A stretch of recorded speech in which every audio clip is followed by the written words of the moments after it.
Bonjour Clarisse Mata, vous êtes coordinatrice chargée pour la mobilisation de l'association GERES et coordinatrice du Jour de la Terre en France. Merci d'être avec nous pour cette journée spéciale et édition spéciale Jour de la Terre.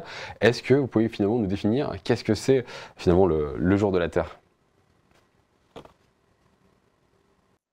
Bonjour, oui bien sûr, donc le Jour de la Terre, c'est un événement qui existe, depuis 54 ans maintenant, qui est né en 1970 aux États-Unis. L'idée du Jour de la Terre, c'est de porter des revendications environnementales sur le devant de la scène. Donc chaque année, le 22 avril, on enjoint toutes les parties prenantes de la société, donc citoyens et citoyennes, entreprises, associations, collectivités, à organiser des actions et des événements concrets en faveur de la planète et à porter des revendications environnementales, par leur voix et la voix de toute la société. Alors, le Jour de la Terre a plusieurs vocations, de sensibiliser, d'alerter, de tendre la main aux bonnes pratiques. Mais vous avez ciblé une priorité pour cette année 2024, celle de la mobilité durable pour limiter finalement les rejets de CO2.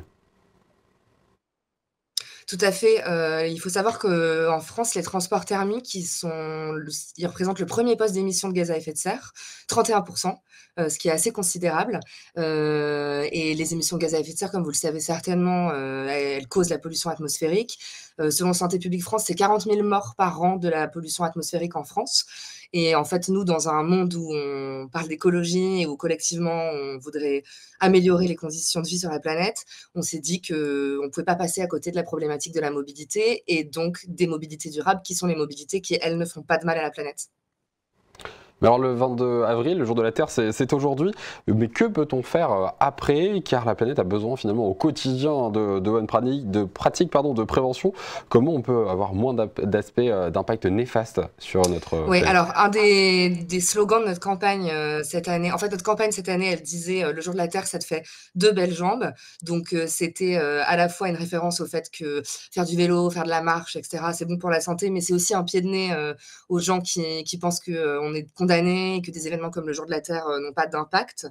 Et un de nos slogans, c'était Zap la voiture. Donc nous, notre idée, c'était que le lundi 22 avril, il y ait le moins de gens possible qui utilisent leur voiture et que donc on puisse faire baisser le taux d'utilisation de la voiture et montrer collectivement au pouvoir public que nous, on est volontaires pour utiliser des alternatives aux mobilités thermiques. Parce que aussi notre idée, nous, c'est de dire que évidemment individuellement, on peut choisir des alternatives, on peut choisir de ne pas utiliser sa voiture, mais on veut surtout interpeller les décideurs et les décideuses et leur dire que il est temps que les pouvoirs publics mettent en place des mesures fortes pour permettre aux citoyens et aux citoyennes de se pencher vers des alternatives pour le jour de la Terre. Mais évidemment, notre idée, c'est qu'on puisse porter ce message pour après le jour de la Terre et qu'on nous entende après le jour de la Terre.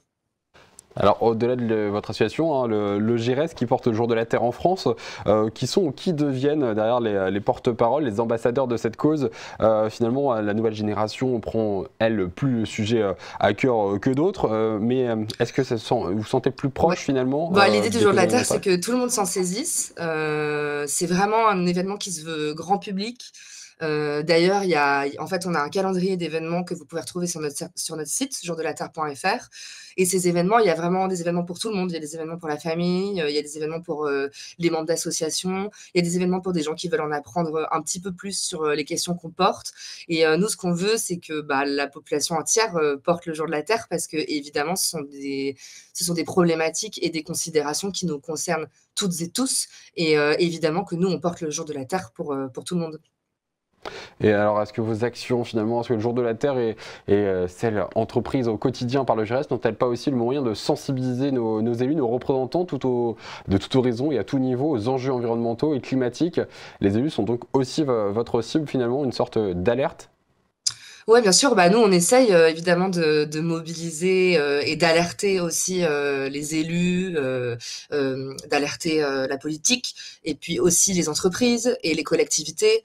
Là, nous, on organise un événement, ce soir à Marseille, où justement l'idée, c'est d'interpeller les élus sur, les mobilités à Marseille. Mais, on enjoint les autres associations et les citoyens et citoyennes, à eux-mêmes, interpeller, leurs élus de proximité leur collectivité et à leur dire que la population est prête pour des mesures. Alors cette année, c'est concernant les mobilités durables, mais les autres années, ça peut être concernant d'autres thématiques, que la population est prête à faire un effort et qu'aujourd'hui, il faut que les pouvoirs publics se saisissent de ces sujets-là. Bien sûr. Et alors avant de nous quitter, Clarisse, avez-vous un conseil à apporter à nos téléspectateurs finalement pour faire plus attention à notre planète au quotidien? Peut-être un conseil autour de cette mobilité durable en prenant en compte finalement la notion de ruralité aussi? Oui, tout à fait. Bah, nous, ça faisait partie de notre campagne, c'était de dire que parfois on peut alors on est tout à fait conscient qu'il y a des zones dans lesquelles, c'est très compliqué de faire sans voiture et que alors là, par exemple, on dit: «Bah, peut-être que vous pouvez privilégier l'autopartage et privilégier le covoiturage si ça, c'est possible» et dans des zones où c'est possible de trouver une alternative à la voiture, évidemment que l'abandonner, ça a un impact et contrairement à ce que beaucoup de gens disent, les comportements individuels ont un impact et aujourd'hui, peut-être que d'arrêter de prendre sa voiture pour aller au travail et de prendre le bus ou de prendre le vélo ou de marcher si c'est possible, et ben, ça peut avoir un impact individuel et par conséquent, un impact pour tout le monde. Merci beaucoup Clarisse d'avoir été avec nous, coordinatrice du Jour de la Terre en France pour le GRS.